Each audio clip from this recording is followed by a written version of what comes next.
So it's been a minute since I've been on here, and probably been about 6 months. Been going through a lot. Last episode I had was, I think it might have been talking about how much is enough versus the living in LA, how much you need to make. This episode is titled "How Spoiled is Too Spoiled." Um, I'm a product of the 70s. Grew up, born in the mid 70s, and I grew up in a different time, clearly from what's now, and even from when my daughter was born in the 90s. Different set of, um, what's the word I'm looking for? It's a different time. I don't know the word I was looking for, but whatever. That's why my show is real. I don't go off any script, and I don't have a producer. I don't have none of that. The house board is too spoiled. How it came up, I was driving home from work one day, and looking at yes, I was driving, looking at social media, and all these TikToks, or YouTube, I forgot what I was on. I was looking at how some of these kids are unappreciative of the things that they have now. This husband and wife brought their daughter a car, and just because it wasn't the particular car that she wanted, she decided she was too good for that car. I think it was like a Jeep Wrangler or something. She said she wanted a sedan car, like a four-door car. Man, I had a bus pass, for real, a cold bus pass. Just different times. So that led me to start thinking about how I raised my own daughter and raise my bonus kids. Also, what I would provide for them, what I would not provide, what lessons I wanted to share with them. I grew up at a time where in the summer, we couldn't wait to get out the house. But once we went out the house, that was it. And, we didn't have summer camps in my neighborhood. I'm from Venice, not Venice Beach, but Venice. And we didn't have the summer camps and whatever high dollar stuff to go to. We just had to go outside and play.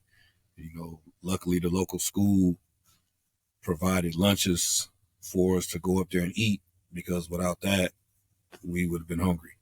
So the first thing I want to get into, just that's a little sidebar thing, whatever.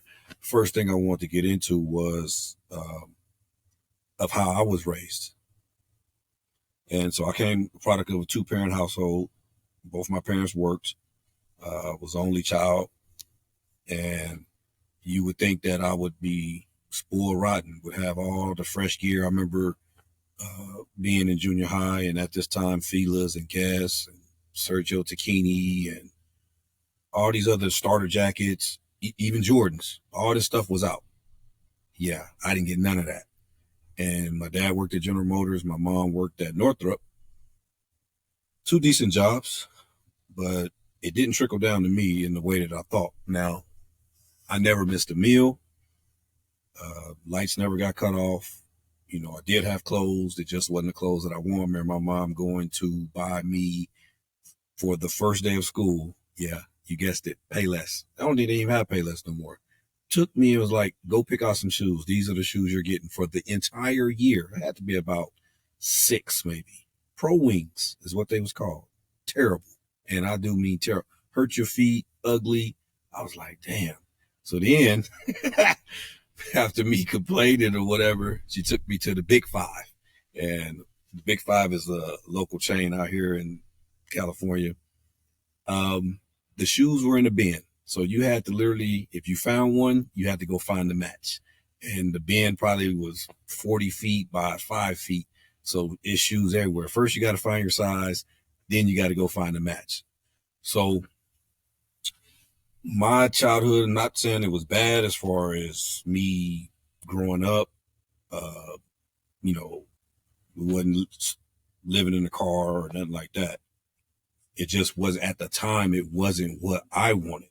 I wanted to wear the Guess and the Fila's, because back then, how you dressed at school meant everything. And if you didn't dress a certain way, you got bagged on a lot. I mean, you got roasted. So I remember this one time, the starter jackets was out. Told my mom, hey, can I get a starter jacket? Yeah, I didn't get a starter jacket. She went and bought me a Georgetown Hoya jacket, looked like a starter jacket, but the brand name was Pyramid. I get on the bus the next morning. They come get me, they take me to school. And as soon as I got on the bus, man, bag session was on me. What is that, dude? What is a Pyramid? That's what the brand name, Pyramid.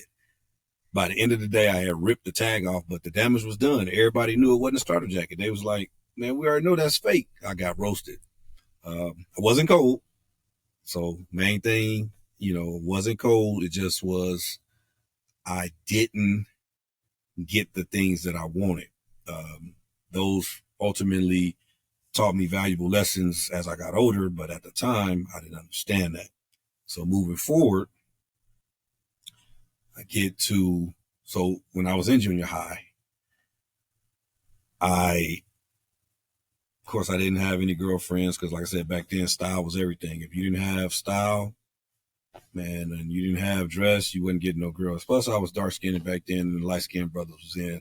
No offense to the light-skinned people, but y'all was in back then. Albie Shore and Christopher Williams and the Elder Bars type dudes, y'all was winning. Went till Michael Jordan cut off his hair and bald head that the dark-skinned brothers start winning, Anyway, so I get to high school, and this is a funny thing. My high school is having a reunion next week, or this week coming up, all class reunion, and they've been posting pictures in the yearbook.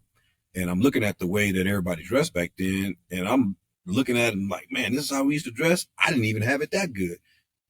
I was wearing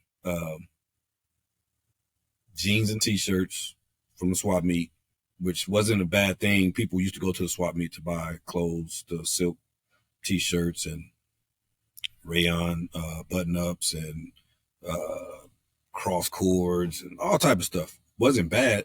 I just didn't have a lot of gear. I had to mix and match, and it's just me. You normally think when you mix and match, it's your brothers.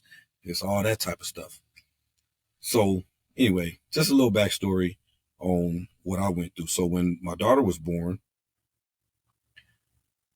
I told myself, hey, I'm not going to let her get treated the way I did. Now, I knew I wasn't going to go overboard, with, trying to buy her the name brand stuff and all this, whatever. I wasn't doing that.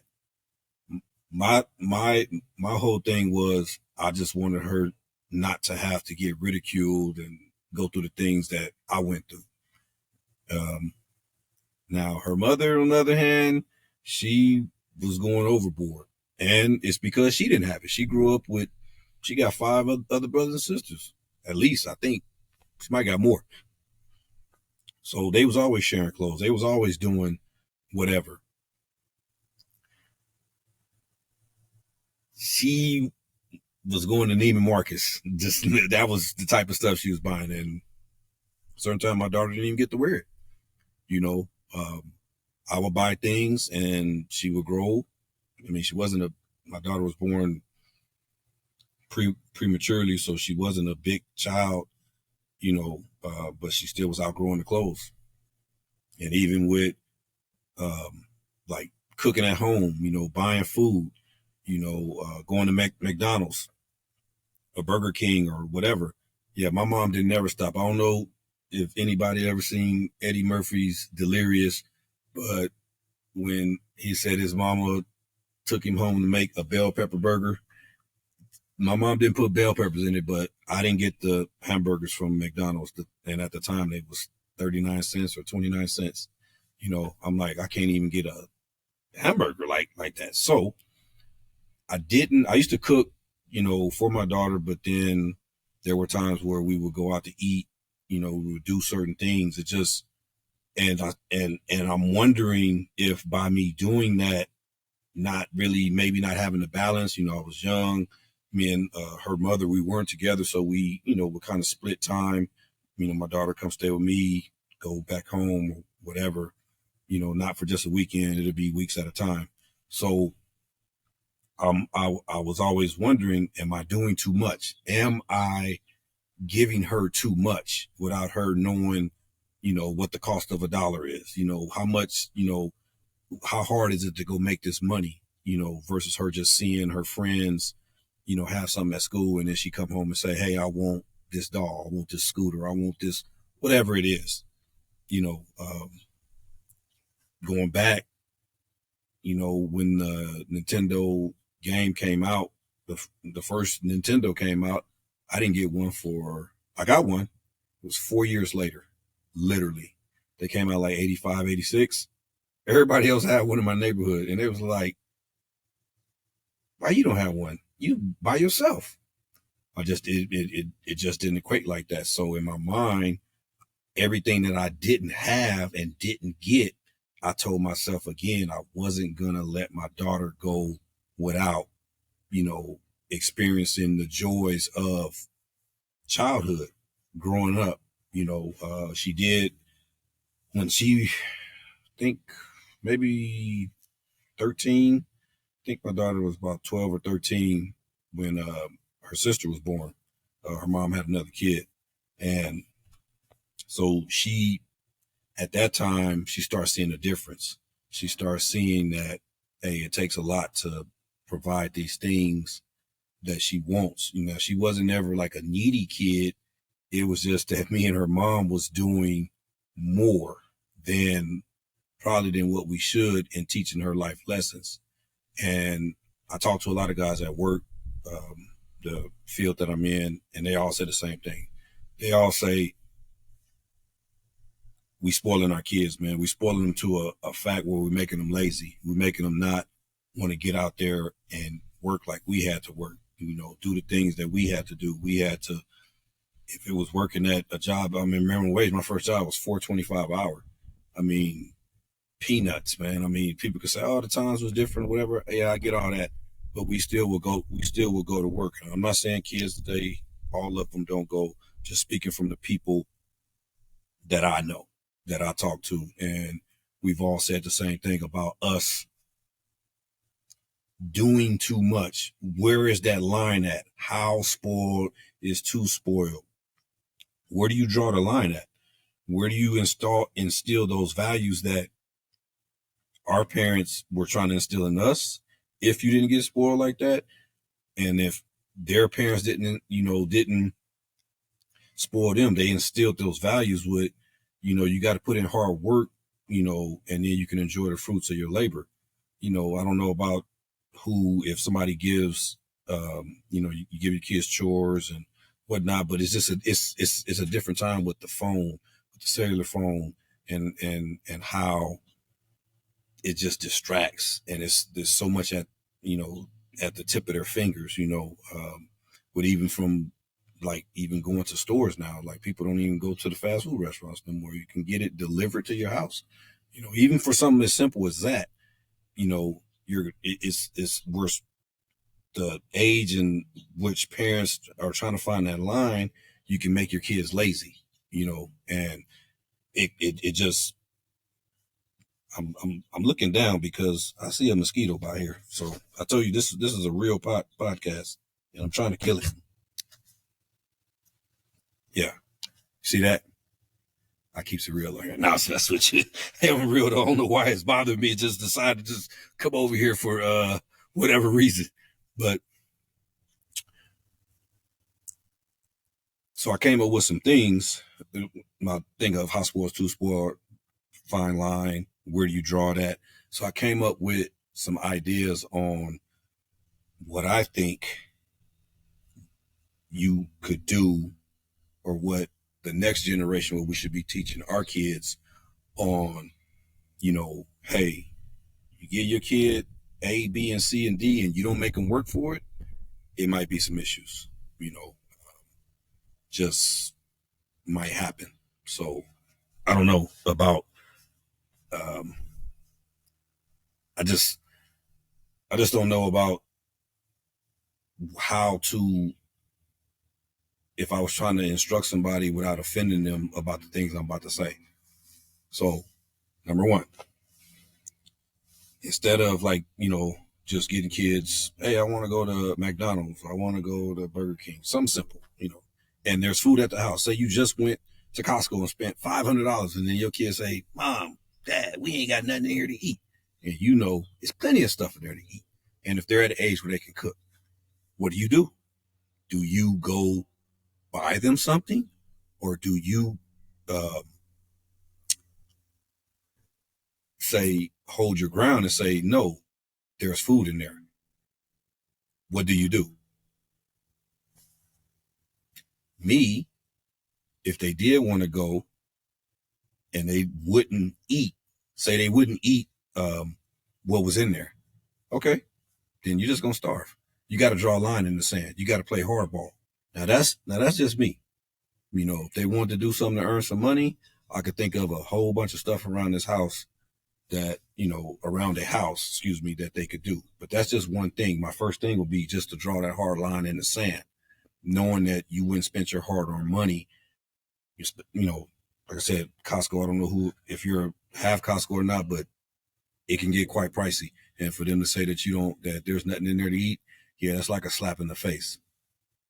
Second thing, say if they wanted a particular outfit, belt, hat, whatever, and say you don't make the money to go buy this outfit, it may be $200. What if it's $300? Whatever. What if it's some Jordans? And you don't have the money? What are you willing to make your kid do? Are you willing to give them, if they do have chores, are you willing to give them extra stuff to do to prove to you just how much they want it? Because if they work for the money to go buy the shoes or whatever it is, outfit they sell, the appreciation value of it would go up. I'm not saying all kids don't appreciate what they have. I just, like I said, I talked to some guys, and just what we all kind of had the same thing here. Certain people don't appreciate what they get because they didn't work for it. It was giving them everything, but if you made people work for it, so if that means if you do have a house, say if you only have an apartment, and you could tell them, hey, I want you to clean these baseboards. I want you to clean the vents off the AC, the AC vents. I want you to clean the stove, whatever, something outside of the normal chores, just so you can see that they are willing to work for it. You got to instill some type of work ethic, and you don't have to, I'm not saying people got to go get a 9-to-5 job or whatever, but you still have, if you work for yourself, you have to have a work ethic, period. Nowhere around it. No way. I mean, that's just what I think, but that's just me. Third thing.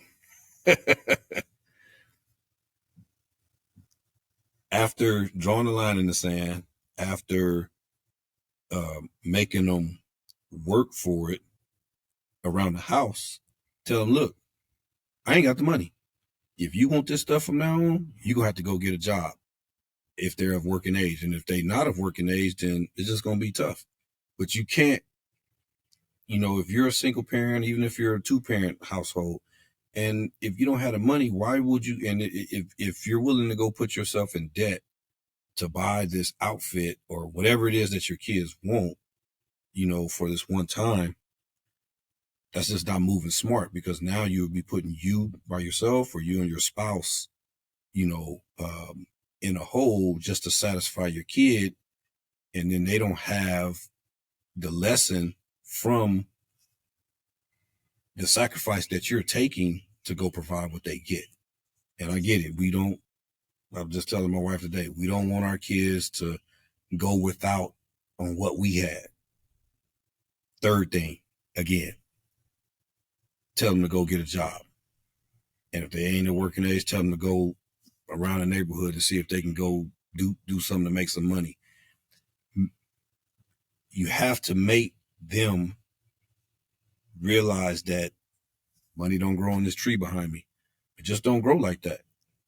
And maybe some people are rich and money's not an option, but what lessons are you teaching them, by saying that. By what lessons are you teaching them, even if you got a bunch of money, by just buying them everything? You know, I was watching the show, the Fresh Prince of Bel-Air, the new one, and I'm looking at the kids, where the guy stays, he's supposed to be super rich, and I'm looking at the clothes they have, and they got all the designer clothes, and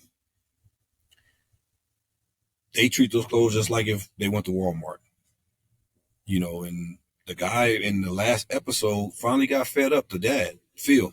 He said, hey, look, I give you kids everything, and all you do is complain. He said, I ain't doing it no more. Basically told him, F them kids. I was like, damn, bro. I ain't at that point where I say F them kids, but you cannot keep this going, and then your kid gets older and then they soft, and then they don't want to work, and then they just want to stay up under your roof and eat up all your food. And then what you gonna do? They 28 years old and they don't have no job, they don't have no ambition, they playing PlayStation all day, they doing whatever. It's gonna be your fault. Period. I don't have a lot of things. I had 3 things to do. That's it. That's why it's so important that, if possible, if both parents are in the life, so they can have the dad's sternness with the mom's understanding. Certain times men, we're not as emotional. But if you have that nice mix and the parents can agree, what did your daddy say? What did your mama say? No.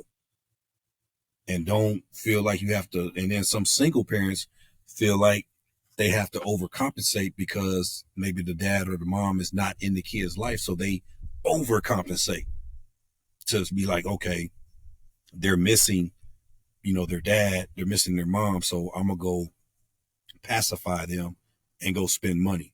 Nah. Messing up. Totally messing up. Now, that's why people can say, well, you can't say that for sure. I can say what I want to. I can have my own opinion. I've seen the way that the world is going now. The way the world is going now, people are getting softer and softer and softer when they're not taught those values of what money means. I'm just saying, the food and the shoes and the clothes and all, those are the easiest things. There's plenty more things that we spoil our kids with.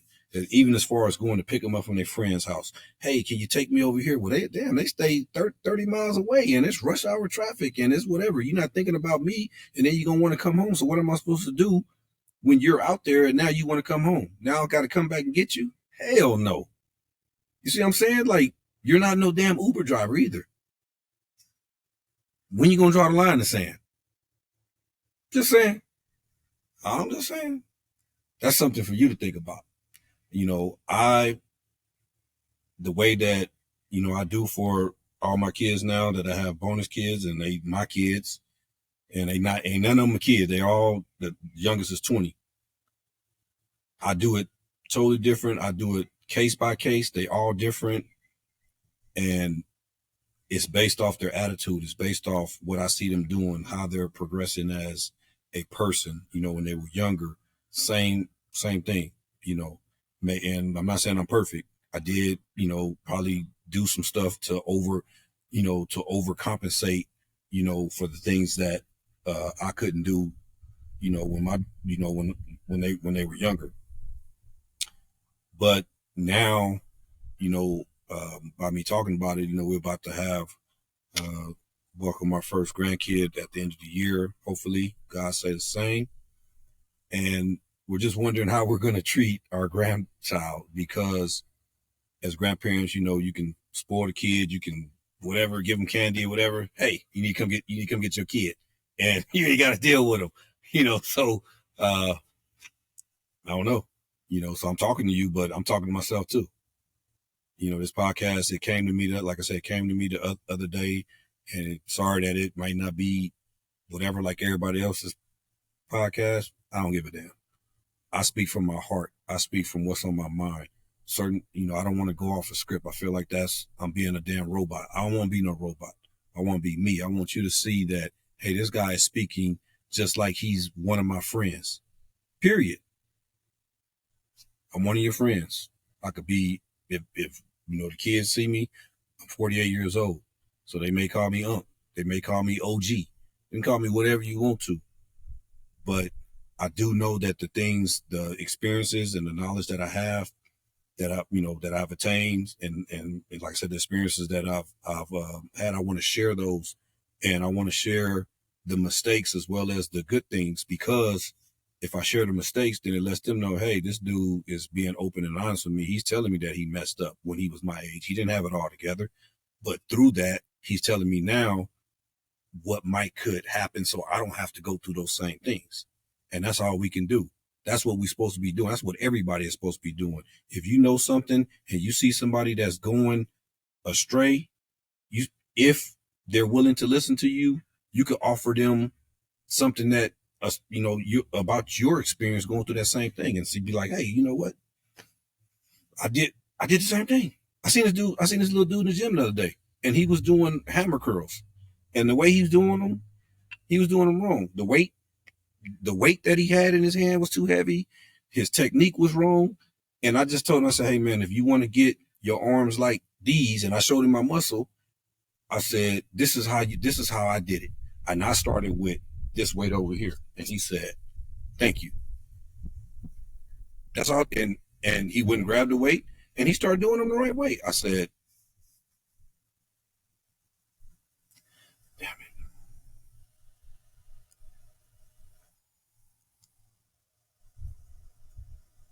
Oh man, this is crazy, man.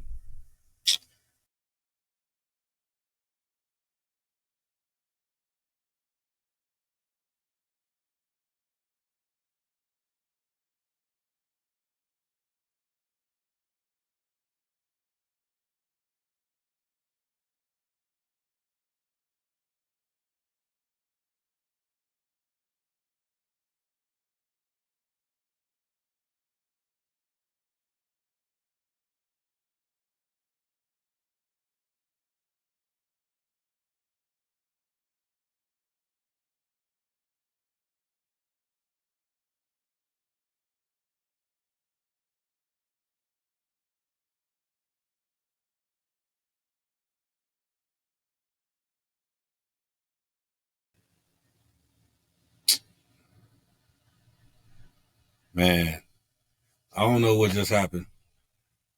Internet, something. I don't even know where I was. I don't even know if they gonna try to merge the two things together. Anyway, I was talking about the little kid seen in the gym. Like I said, I told him how to, showed him how to do it, and he did it. And it was as simple as that. Very super, super simple. So, just I don't know. I just feel like my whole episode got messed up here. Um, anyway, how sport is too sport. What are you gonna do? Where are you gonna draw that line at? Where are you going to tell your kids, hey, no, or yes? As I say that, I got one kid that's calling me right now. So I'm in this episode, and hopefully it was something that you'll want to go pass on to somebody else. Subscribe to one of my, however you listening to this podcast. Please subscribe to it. I will be putting out more content, much more on a regular basis. But until the next time.